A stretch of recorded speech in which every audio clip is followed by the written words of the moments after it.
이민년 새해를 맞아서 성도 여러분의 가정의 건강과 평안이 하나님의 복이 함께 하시기를 주의 이름으로 축원합니다. 화이트 크리스마스는 보지 못했지만은 화이트 해피 뉴 이어 오는 길에 눈길이 있었지만 여러분 주의 전에 신년 첫 단추 첫 예배에 참석하신 것을 너무나 감사드립니다.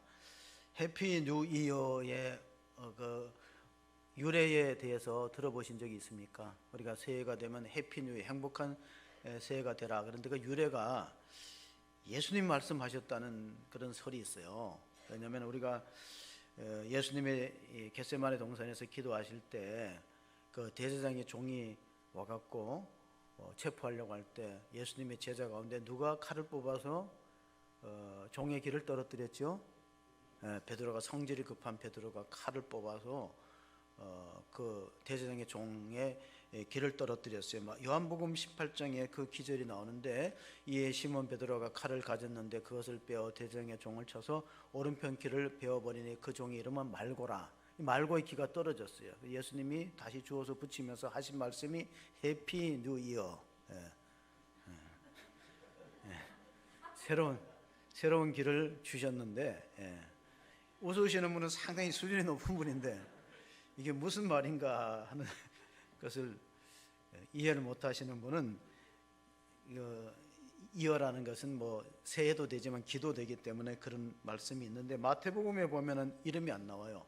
마태복음 26장에는 베드로의 이름도 안 나오고 또 종의 이름도 안 나오는데 요한복음은 늦게 기록됐기 때문에 이름이 실명이 거론된 것 같아요. 예수님이 칼집에 꽂으라. 칼을 뽑는 사람은, 칼을 지닌 사람은 칼로 망한다 그랬어요. 칼이 뭡니까? 능력입니다. 칼은 능력인데 칼집은 인격이에요. 능력은 있는데 인격이 없으면 실패하는 인생을 삽니다. 칼을 쓰는 사람은 칼로 망하듯이 핵을 쓰는 사람은 핵으로 망하는 겁니다.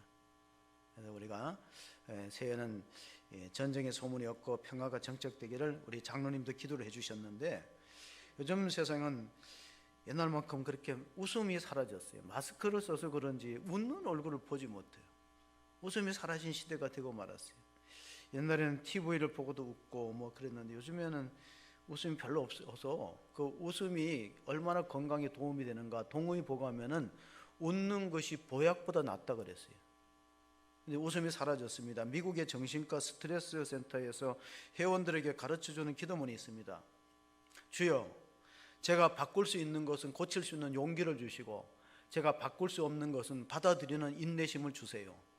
그리고 이것이 바꿀 수 있는 것인지 바꿀 수 없는 것인지 구분하는 지혜를 주옵소서. 이게 스트레스 센터에서 회원들에게 가르치는 기도문입니다. 근데 이 기도문의 원조가 누구냐면은 라인홀드 리버라는 신학자입니다.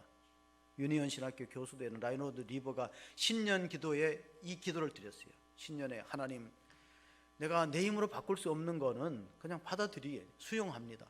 그리고 바꿀 수 있는 거는 좀 바꿀 수 있는, 그리고 힘을 주세요. 그리고 어느 것이 바꿀 수 있는 건지 바꿀 수 없는 건지 지혜를 구분하는 지혜를 주세요. 우리가 송고 영신 예배 때 솔로몬이 기브온 산당에서 1000번째 제사를 드리면서 지혜를 구했더니 하나님께서 지혜 말고 다른 것을 보너스로 줬어요. 도움으로 축복해 주었어요. 장수의 복을 주고 후손들이 왕의 뒤를 계속 이어갈 수 있는 축복을 주셨어요. 지혜를 구하니까 하나님 마음에 들어가지고, 그래서 1000번째 여러분 많이 드리시라고 제가 송구 영신 예배 때 서원하면서 같이 참여하자고 약속한 것도 바로 그것입니다. 솔로몬이 얼마나 지혜로웠는가는 성경에 보니까 두 여인이 자식을 낳았는데 밤에 한 사람이 그냥 자다가 이불에 덮여서 질식사했어요. 아기가. 그래서 누가 서로 자기 아기라고 우기니까 아무도 판결을 줄 수 없잖아요. 어린 아기가 뭐 지금 같으면 유전자 검사하면 되는데 그땐 그게 없었어요. 그러니까 신하한테 칼을 가져오라. 그냥 칼을 절반 잘라갖고 아기를 양쪽 집에 어머니한테 서로 자기 아들이라고 하니까 나누어 주라 할 때 생모가 양보합니다. 애가 죽는 거지. 그러니까 모성애를 이용해서 친엄마를 찾아내는 지혜에 탐복했는데 이 소문을 들었던, 성경에 없는 얘기입니다. 이웃나라 여왕이 찾아와갖고 솔로몬의 지혜를 시험하기 위해서 화병에 꽃을 꽂아두었어요. 물론 가까이 가면은 뭐 향기가 있는 걸 구분하지만 하나는 생하고 하나는 좋아요. 너무나 정교하게 만들어서 똑같아요. 가까이 가지 말고 어느 쪽이 생하고 어느 쪽이 좋아인지 맞추어 보세요 했어요. 못 맞추면 이제 솔로몬이 망신을 당할 판이에요. 솔로몬이 신하에게 부탁해서 창문을 다 닫으라. 여러분 어떻게 하면 생화가 조화가 구분이 될까요? 네? 냄새를 맡지 말고 신하를 통해서 창문을 다 닫으라 그래놓고 나가서 필통에다가 벌을 잡아오라 그랬어요. 벌을 잡아와서 문이 닫힌 데다가 풀어놓으니까 벌들이 돌다가 어느 곳에 앉았겠어요? 생화에 앉아요. 저게 생화다. 그러니까 이웃 나라 여왕이 탐복을 했대요. 과연 솔로몬은 소문 이상으로 지혜로운 왕이었구나. 여러분 생화와 조화는 향기도 차이가 있지만 번식에도 차이가 있어요. 내가 진짜 크리스찬인가? 내가 진짜 성도인가? 그러면 번식이 돼야 돼. 그래서 셀이라는 말을 쓰고 소그룹 말 쓰는 바로 거기에서 번식이 일어나야 된다는 향기가 그리스도의 향기가 전파되고 파스칼이라는 물리학자가 이런 말을 했어요. 세상에 가짜가 많은 것은 어디엔가 진짜가 있기 때문이다. 뭐 기독교에 대해서 안 좋은 얘기들 많잖아요. 뭐 교회를 왜 나가냐? 뭐 가짜다. 근데 어디엔가 진짜가 있어요. 다이아몬드는 가짜가 있어도 라면은 가짜가 있을까요? 라면은 가짜가 없어요. 다이아몬드는 비싸니까 가짜가 있는 거예요. 흉내내고. 근데 싼 거는 가짜가 없어요. 뭐 가짜 라면이 있는지는 모르지만 제가 좋아하는 라면이 있어요. 주와 함께 라면. 주와 함께 라면. 여러분도 한번 드시기 바랍니다. 주와 함께 라면. 자, 성경에는 가짜가 뭐냐? 우상 숭배입니다. 하나님 우상 숭배를 그렇게 싫어한 이유가 뭐냐면 우상은 우리에게 복을 줄 수 없고 생명을 줄 수 없어요. 가짜, 눈속임이에요. 근데 인생을 그렇게 살았던 사람이 오늘 본문에 읽은 야곱이에요. 야곱은 속이는데 아주 재주가 탁월한 사람이에요. 형 에서를 속여서 팥죽 한 그릇에 장자의 명분을 빼앗았지요. 눈먼 아버지 이삭을 속여갖고 별미의 축복을 가로챘어요. 근데 이제 이삭이 세상을 떠나고 장례가 끝나니까 에서가 죽이려는 거예요. 엄마 리브가가 보니까 이게 가인과 아벨의 재판이 생길 판이야. 이 편이. 왜냐면 가인과 아벨이 제사 문제로 죽였잖아요. 이제 에서가 동생 야곱을 죽이려고 하니까 멀리 피난을 보내는 거예요.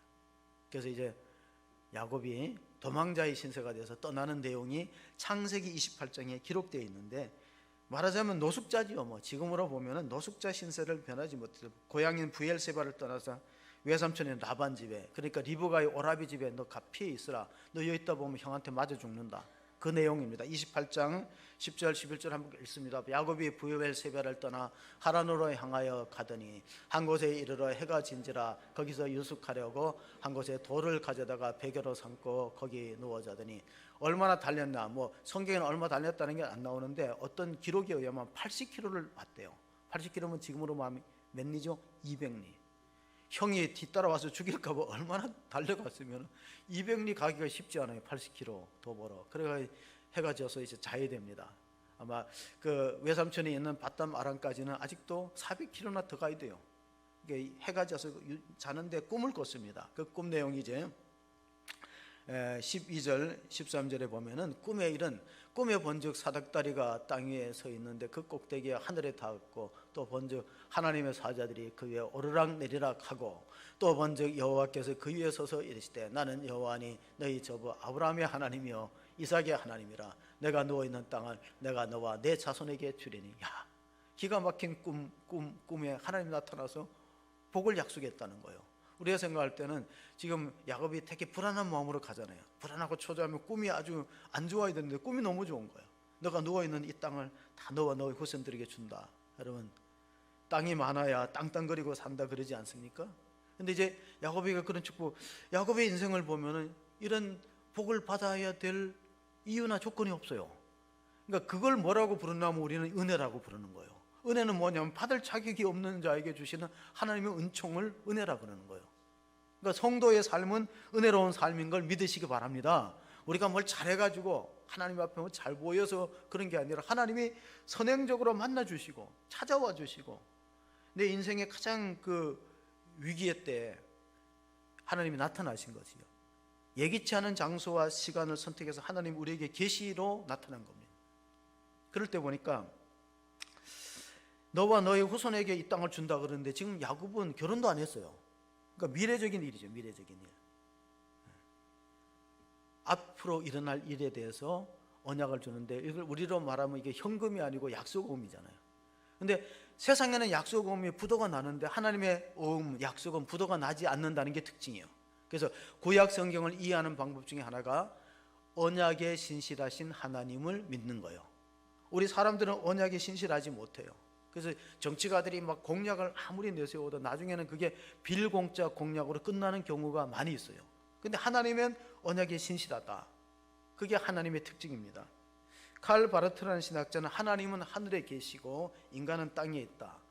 그럼 이 간극을 어떻게 메울 거냐?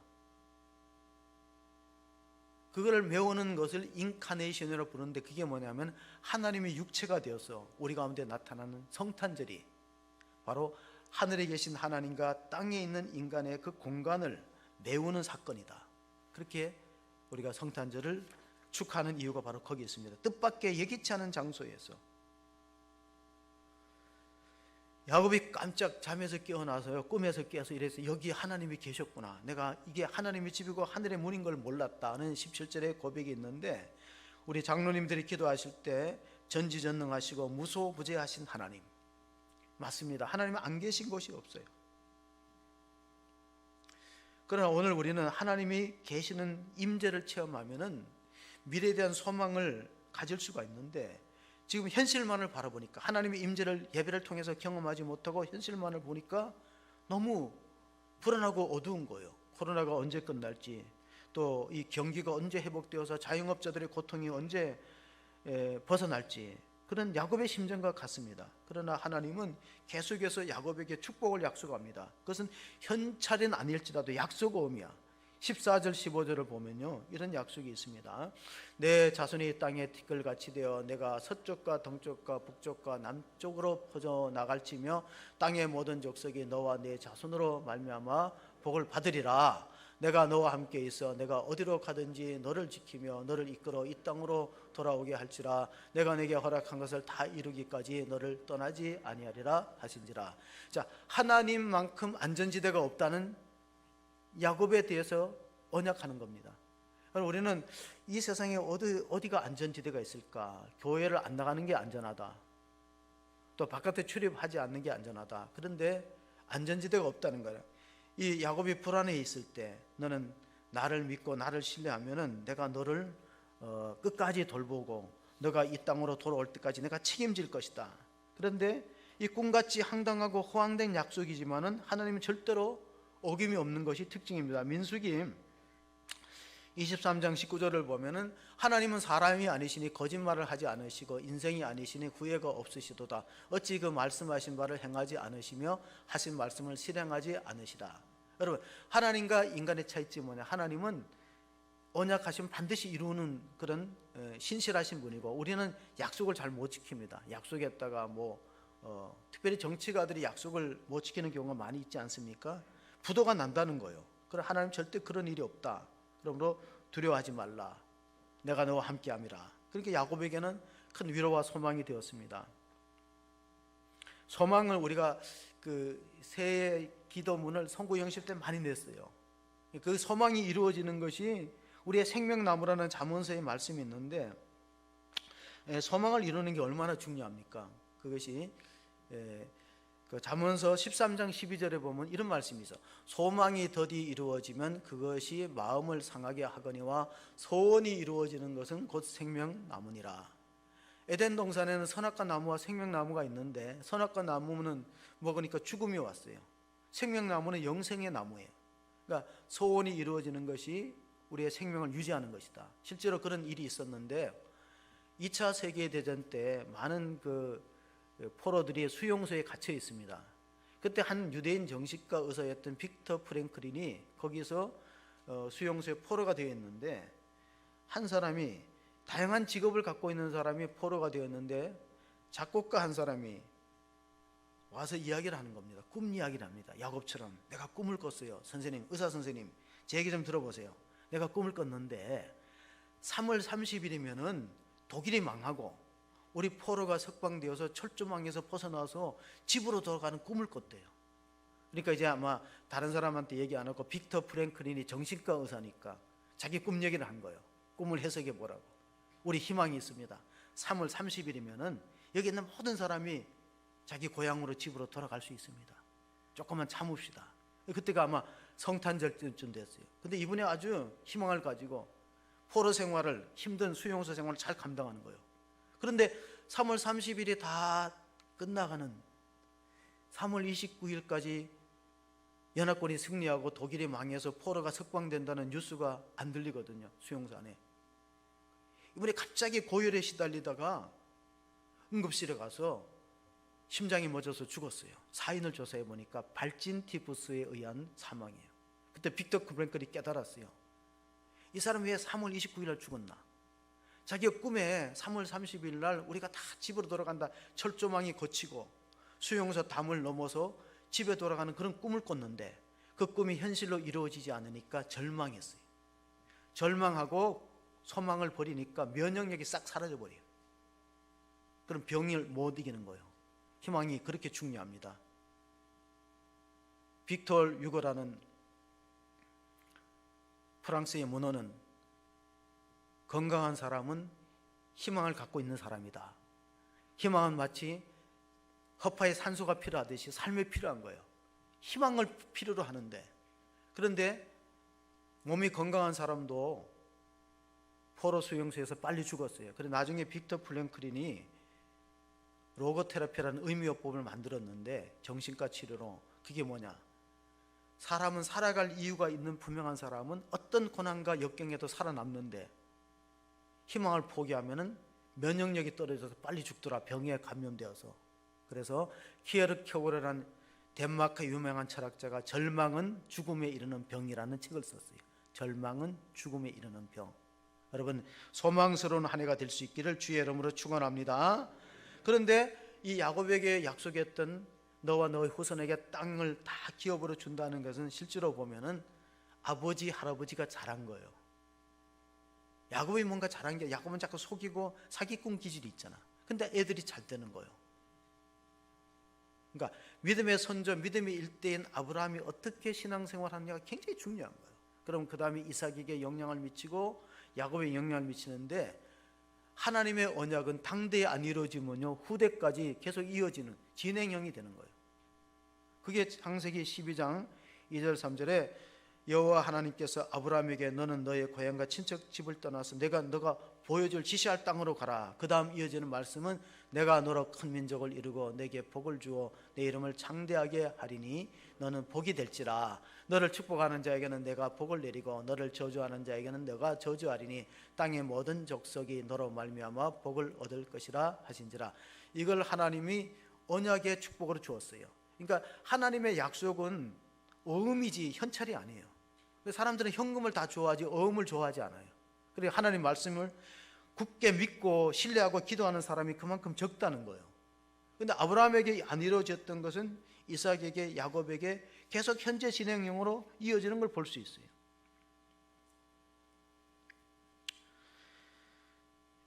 아이가 잘 되는, 전에 한 10년 전에 인터넷에 떠도는 이야기 가운데 이런 이야기 있어요.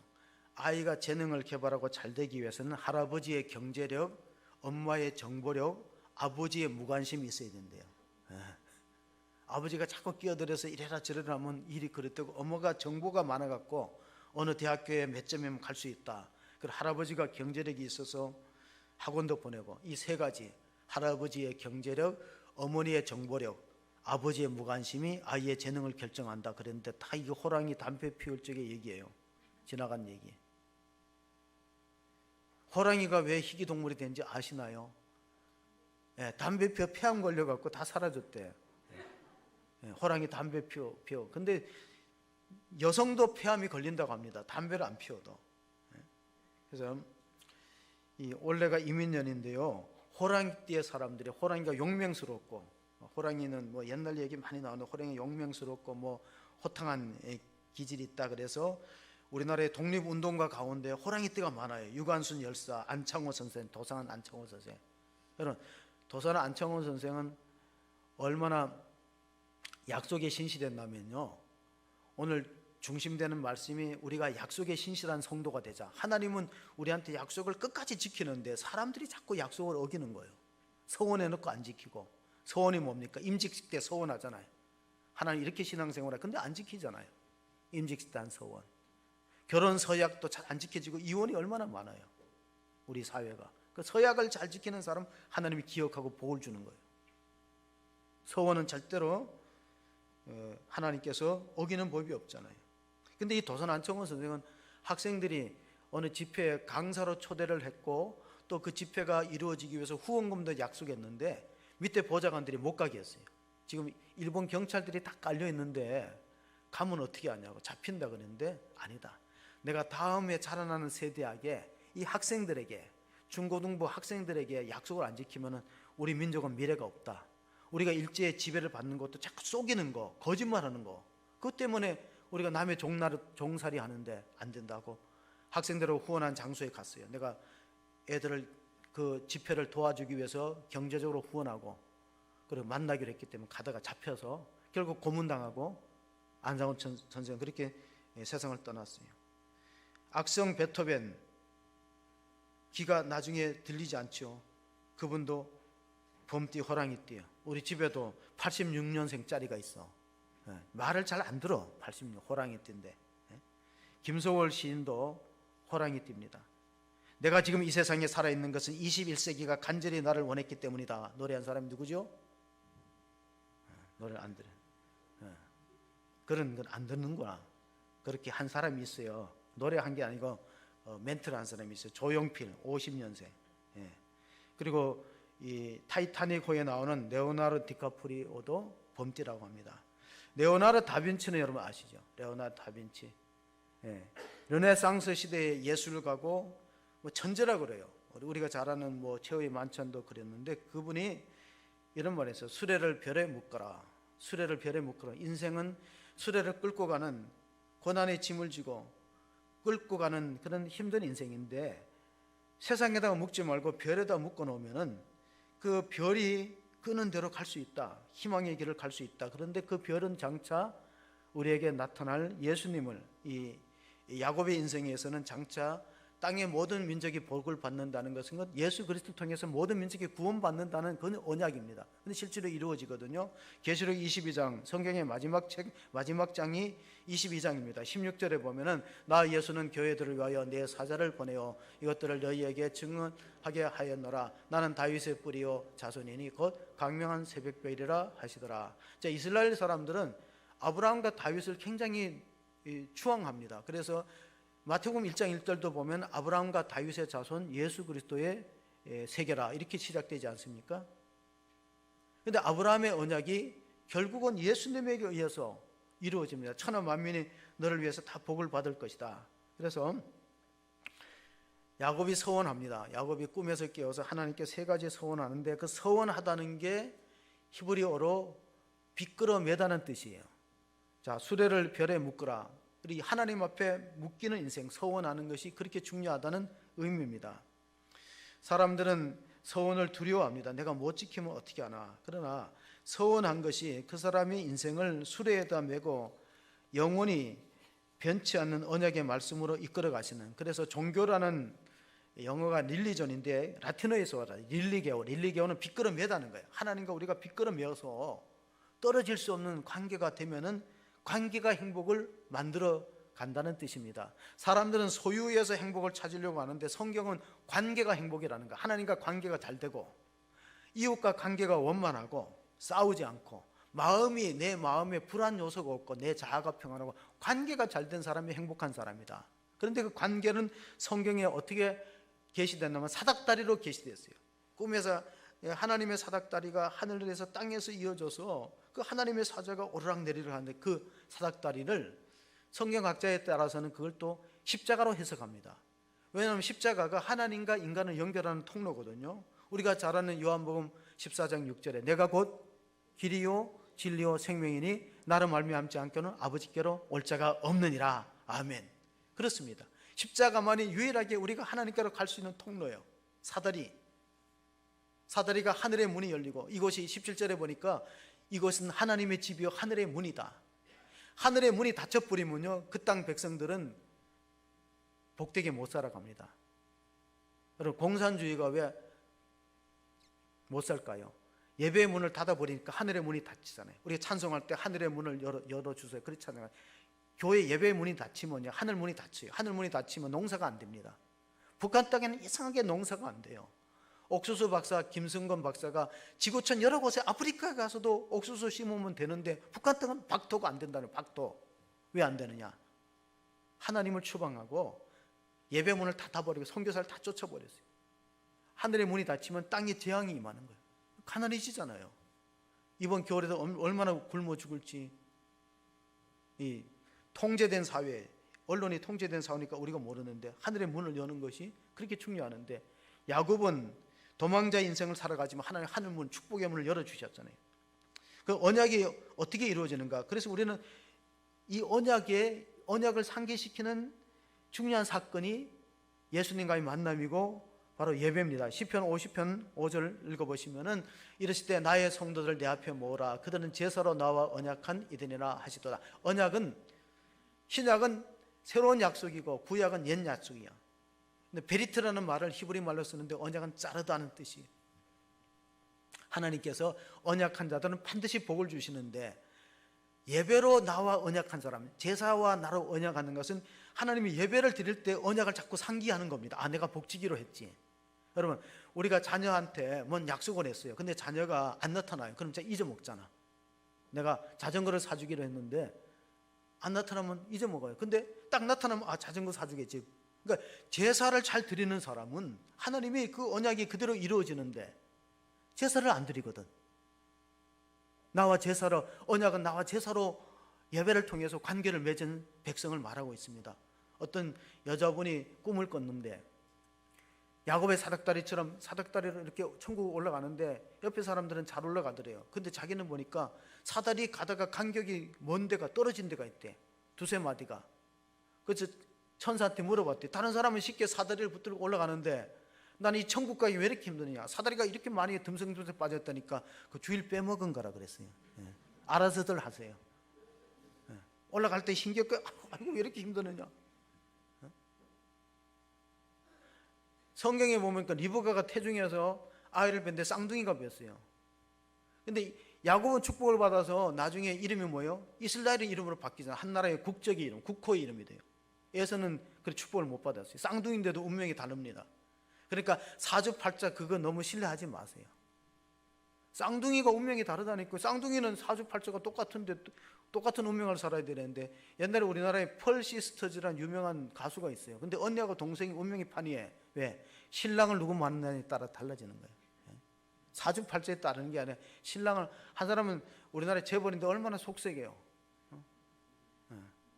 이렇게 마음고생하고, 사람이 신랑을 잘못 내면 팍상 늙어버리면 마음고생하고 그러잖아요. 펄 시스터즈는 사주팔자가 똑같으니까 같은 날 같은 시에 태어났습니다. 근데 운명이 다르잖아요. 제가 뭔 얘기 하다가 여기까지 왔네요.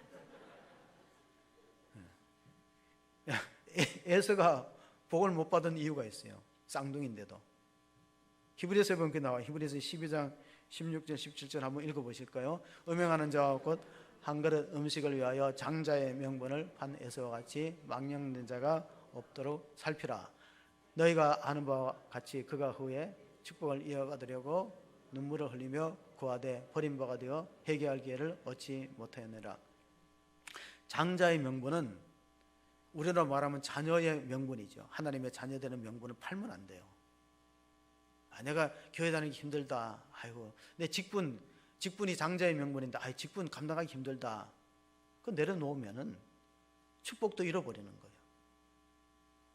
하나님 우리가 축복을 주실 때는 반드시 우리의 믿음을 따라서, 오늘 야곱이 서원한 걸 보세요. 그 서원한 것을 잘 지킬 때 이루어지는 것입니다. 그런데 우리는 성도로서 장자의 명분을 혹시, 또는 직분자로서 그 직분을 소홀하지 않았는지, 야곱의 경우를 한번 보면은 16절 17절에 오늘 본문에 보면은 야곱이 잠이 깨어 이르되 여호와께서 과연 여기 계시거늘 내가 알지 못하였도다. 이에 두려워하여 이르되 두렵도다. 이것은 다름 아닌 하나님의 집이요 하늘의 문이로다 하고, 여기가 베델이라는 장소거든요. 옛날에는 이제 그 이름이 루스였는데 베델인데, 베델이 뭐냐? 벳은 집이고 엘은 하나님이에요. 이스라엘 하면 엘자가 들어가면 다 엘로힘 하나님이거든요. 그러니까 베들레헴 하면은 벳은 집이고 레헴은 떡이에요. 그럼 떡집이라는 뜻이에요. 예수님이 생명의 떡으로 오셨다는 거예요. 베데스다 하면은 자비의 집이에요. 그러니까 벳은 이스라엘 말로 베드는 다 집이란 뜻이고 엘은 하나님의 뜻이에요. 여기가 하나님 집 교회구나. 여기가 하늘의 문이구나. 그러니까 교회는 어떤 곳이냐? 하늘의 문을 열 수 있는 유일한 장소예요. 여기서 기도하면 하나님이 들으시고 이 땅의 재앙을 거두어 가는데, 하나님의 백성들이 위험하다고 안전지대를 다른 데서 찾으면 하나님께서 하늘의 문을 닫아버리는 겁니다. 21절 22절을 보면 야곱이 서원합니다.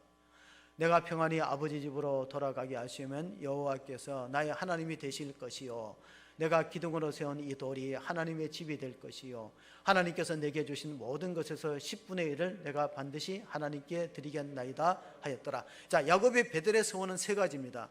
그동안에 하나님은 할아버지 하나님이었고 아버지 하나님이었고 나는 그냥 교회 나가라 해갖고 수동적으로 나갔는데 이제 진짜 내가 하나님이 내 인생의 주인이 되고 하나님 여호와를 믿겠습니다. 결단입니다. 여러분의 자녀들에게도 이런 예수님과 하나님과 인격적인 만남이 있기를 주의 이름으로 축원합니다. 그냥 부모님이 나가라 해서 억지로 나가는 게 아니라 자원해서 성령의 이끌림 받고 말씀에 매여 갖고 나오는 그런 하나님의 자녀가 되어야지요. 내가 야곱이 바뀌는 거예요. 이제 내가 아브라함의 하나님, 이삭의 하나님 기로만 들었는데 진짜 나의 하나님이구나. 파스칼이 팡세에 이렇게 적었어요. 아브라함의 하나님, 이삭의 하나님, 야곱의 하나님은 철학자의 하나님이 아니다. 살아계신 인격적인 하나님 만나야 된다. 그러니까 그렇게 철학자들이 머릿속에 생각해내서 만들어진 신이 아닌 거예요. 내 삶에 개입하고 내 인생을 주관하고 나를 그럼 복을 주시기 위해서 하늘의 문을 활짝 열고 언약하시는 하나님, 그 하나님이 바로 여호와 하나님이시다 하는 이 야곱이 세 가지 언약. 하나님은 나의 하나님으로 잘 믿겠습니다. 두 번째로는 이 장소에다가 내가 돌베개 했던 기둥을 세우는데 교회를 세우겠다는 약속이에요. 베델은 하나님의 집에 교회 세우겠다. 그 다음에 세 번째는 내가 가서 정말 먹을 옷과 먹을 양식과 입을 옷을 주고 편안하게 돌아오면은 10분의 1을 드리겠다. 왜냐하면 내 모든 소유가 하나님의 은혜로 말미암는 것이니까 그 중에 10분의 1을 구별한다. 그게 뭐죠? 11조의 서원이에요. 여러분 11조는 뭐냐? 여러분 내 삶의 주인이 하나님이란 신앙 고백이에요. 하나님이 내가 건강하고 살아있었기 때문에 내가 경제활동을 하는 거지, 내가 병석에 아파 누워있으면 어떻게 경제활동하겠어요? 믿음에 대한 고백이고 하나님의 사랑에 대한 표현이 바로 이것이 11조 서원인데, 사람들은 자꾸 구약의 율법이니까 현대에는 안 지켜야 된다는 잘못된 가르침에 현혹될 필요가 없어요. 내 모든 것이 주님께로 왔으니 그것의 10분의 1을 하나님께 구별해 드리고 내 인생의 주인은 하나님이십니다. 하나님의 은혜가 아니면 나는 살아갈 수 없다는 믿음의 고백이에요. 근데 잘 못 지키잖아요. 세 가지 다 못 지킵니다. 나의 하나님으로 섬기겠다, 또 내가 주신 것의 10분의 1을 드리겠다, 또 교회를 짓겠다. 그런데 먹고 사느라고 급급하느라고 못 지켰어요. 그러다 이제 외삼촌 라반이 어떤 사람이냐? 야곱은 속이는 자라면은 외삼촌 라반은 한 수 더 위에요. 야곱의 품삯을 10번이나 변개하고 결혼도 속여서 시키잖아요. 어떻게? 자기는 라헬을 사랑해서 7년을 수일같이 모슴처럼 일했는데, 결혼은 유대인들은 결혼을 또 저녁에 해요. 어두울 때. 결혼하고 딱 첫날 밤에 들어가 보니까 레아 언니를 집어넣었어요. 이 사기 결혼이 사기 결혼. 그러니까 뛰는 놈 위에 뭐가 있어요? 뛰는 놈 위에 나는 놈이 있고, 나는 놈 위에 엎혀 나는 놈이 있어요. 그러니까 내가 남을 속이면은 더 당하는 거예요. 하나님이 왜 야곱에게 외삼촌 라반을 붙였냐면 너 속이는 인생을 살지 말라, 성실하게 살으라고 훈련시키기 위해서 붙인 거예요. 그래 나중에 이제 겨우 거기서 빠져나와서 하나님의 축복이 아니면은 빈손으로 처자식 데리고 빈손으로 나와야 되는데 하나님이 축복해 주세요. 다 약속대로 뭐 새끼를 낳으면은 뭐 얼룩 양떼 이렇게 해서 다 구분해서 양떼 재산을 이끌고 나오는데, 세겜 땅에 가서 자리 잡고 잘 살려고 했는데 거기서 풍파가 일어나요.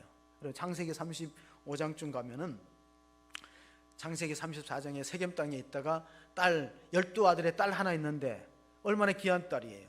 외동딸이거든요. 근데 세겜 초장 아들한테 욕을 당하고 오빠들이 복수한다 그래갖고 할례를 시키고 다 죽여버리고 거기 지역에 그 동네 못 살아요. 피난 갔어요. 그때 하나님이 또 나타나요. 창세기 35장 1절에 하나님이 야곱에게 이르시되 일어나 베델로 올라가서 거기 거주하며 내가 내 형 에서의 낯을 피하여 서원하던 때에 내게 나타났었던 하나님께 거기서 제단을 쌓으라 하신지라.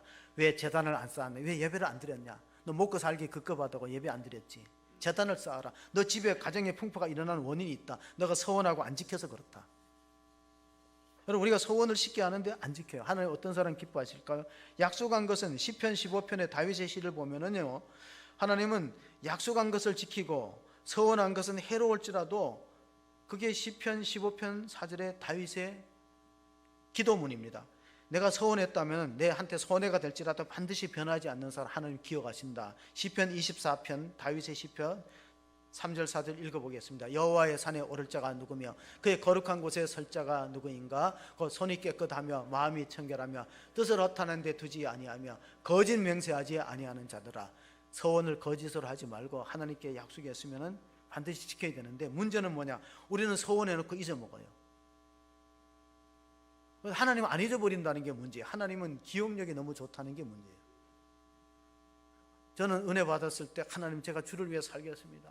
주를 위해서 목숨이 10개라도 있으면 드리겠습니다. 그런데 안 지켰어요. 혼이 많이 났어요. 가정의 풍파와 어려움이 있고. 내가 하나님께 정말 주를 위해서 일생을 드리겠다고 했으면 빨리 신학교를 가거나 또 하나님 부르심이 있으면 소명을 감당해야 되는데 요리 피하고 저리 피하고 안 했어요. 가정에 엄청난 풍파가 있고 고생도 수없이 하고 죽을 고비도 그러고 나서 이제 항복하고 하나님께로 돌아왔어요.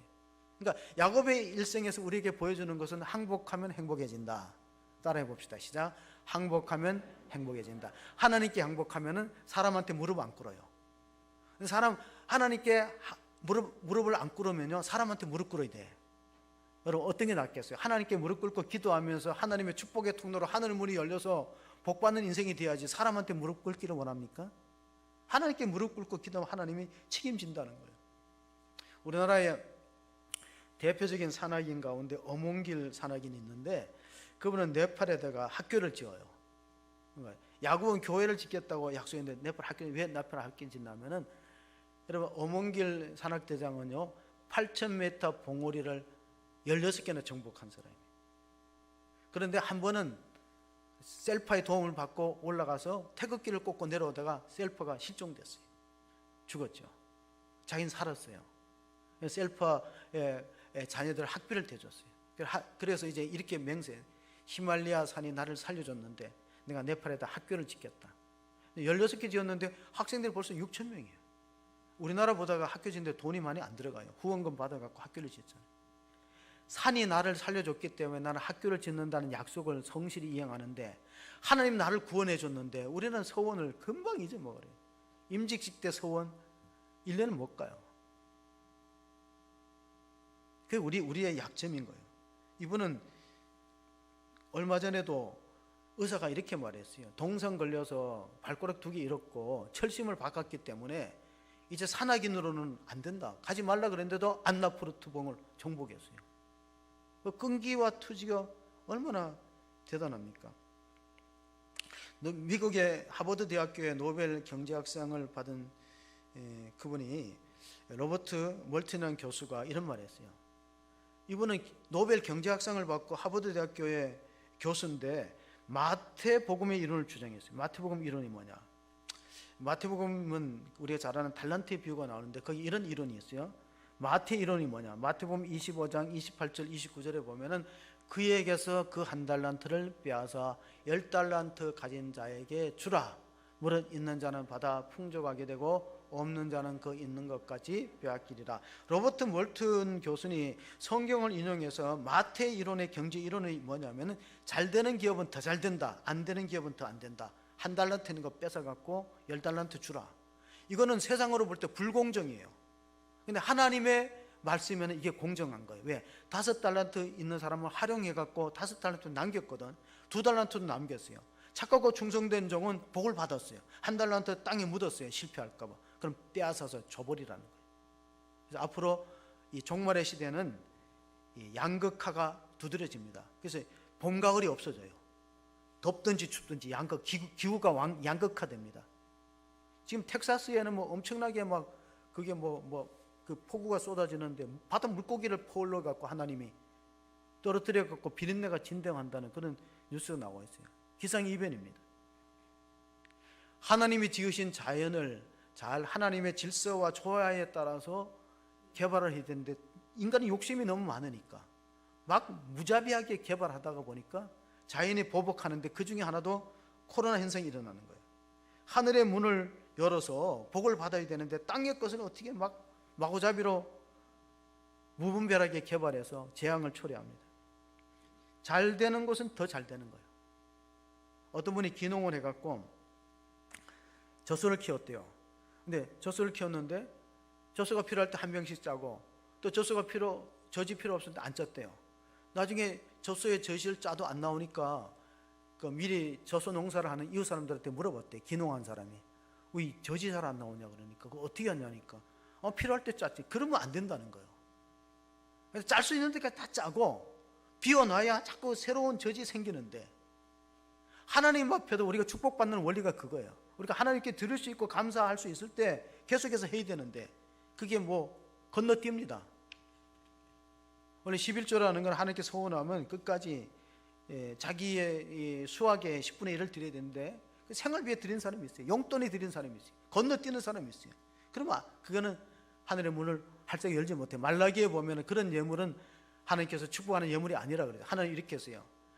내가 너희에게 하늘의 문을 열고 복을 쌓을 것이 없도록 붙지 않나 보라. 그게 말라기 3장 10절의 말씀이잖아요. 서원을 잘 정직하게 이행하면 하나님 복을 주시는데 제가 오늘 선물을 받았어요. 장로님한테 선물을 받아서 너무 감사한데 그 책을 선물을 받은 제목이면 긍정 리더십이에요. 그 앞부분에 이런 게 나와요. 운동선수들 요기 베라라는 야구선수거나 미국의 전설적인 야구선수 요기 베라의 이야기 나오는데 선수의 신체적 능력이 한 10% 되면은 정신력이 90%이 경기에 굉장히 영향을 미친대요. 그래서 우리가 운동선수가 됐든지 사업을 하든지 성공하는 사람들의 특징을 3가지를 꼽았어요. 첫째가 야곱처럼 끈기가 있어야 돼요. 야곱이 얼마나 끈기 있어요. 자기 좋아하는 아내를 얻기 위해서 14년 고생했어요. 모습으로 외삼촌 라반의 양을 즉 끈기, 포기하지 않는 끈기. 이 긍정 심리학을 제가 신학교 때 누구한테 좀 배웠냐면 하버드 대학교 마틴 셀리그만 교수의 책을 읽고 긍정 심리학이 중요하구나. 근데 이 긍정 리더십 끈기가 있어야 되고 또한 의리가 있어야 된다. 약속한 걸 잘 지키는 인간관계의 의리, 하나님과 약속, 서원을 잘 지키고 세 번째가 긍정적 리더십. 이것은 운동선수에만 해당되는 게 아니에요. 우리 인생을 살아가는 데서 필요한 것이 긍정적인 마음을 가지고 하나님 신뢰하고 언약을 신뢰하고 하나님 하늘의 문을 열어주소서. 우리가 아무리 노력하고 애를 써도요 하나님 문 닫아버리면 하늘의 문을 닫아버리면 땅에 거둘 것이 없는 거예요. 농사도 가만히 보면 농부가 짓는 것 같지만요 적당한 때 햇빛을 주고 비를 줘야 이게 수확이 많은 거지. 오늘 말씀의 중요한 핵심은 이곳은 하나님의 집이구나, 하늘의 문이구나. 야곱이 서원하고 기도했던 제목대로 하나님은 언약에 신실하신 분입니다. 그래서 올 한 해는 정말 하나님께서 하늘의 문을 여시고 여러분의 가정, 사업에, 교회에 복을 쌓을 것이 없이 부어지는 것을 체험하는 약속의 신실한 성도로 승리하는 우리 믿음의 성도들 다 되시기를 주의 이름으로 축복합니다. 아멘. 하나님 아버지, 올 한 해가 새롭게 시작됩니다. 이 한 해가 어떻게 전개될지 하나님만이 아십니다. 야곱이 불안한 마음으로 베들에서 돌을 베고 자다가 하나님 꿈에 계시하여서 내가 너와 함께하리라, 너가 누운 땅을 다 너와 너의 후손에게 축복의 땅으로 주겠다고 약속하시고 모든 필요한 것을 공급하신다고 말씀해 주었습니다. 하나님, 우리는 내일이 불안한 인생을 살아가고 있습니다. 하나님, 저희들을 붙들어 주시고 함께해 주시옵소서. 그래서 우리의 가정도 하나님 건강으로 책임져 주시고 아프거나 사고 나는 일 없도록 안전을 지켜주시고 또한 하나님 아버지, 병중에 있는 성도들은 빨리 치유와 회복이 일어날 수 있도록 여호라파의 은혜를 베풀어 주시옵소서. 또 우리 사업장, 일터, 직장에 어려움 없도록 주님께서 돌보아 주시고 하늘의 문을 여시고 축복의 통로로 사용하여 주시옵소서. 주님 앞에 서원한 것은 해로울지라도 끝까지 지키는 신실한 성도로서 믿음 생활 잘하고 직분에 충실하며 하나님의 앞에 예배자로서 우리가 하나님 흔들리지 않는 믿음으로 승리하는 한 해가 되게 축복하여 주시옵소서. 우리 구주 예수 그리스도의 이름으로 기도합나이다. 아멘.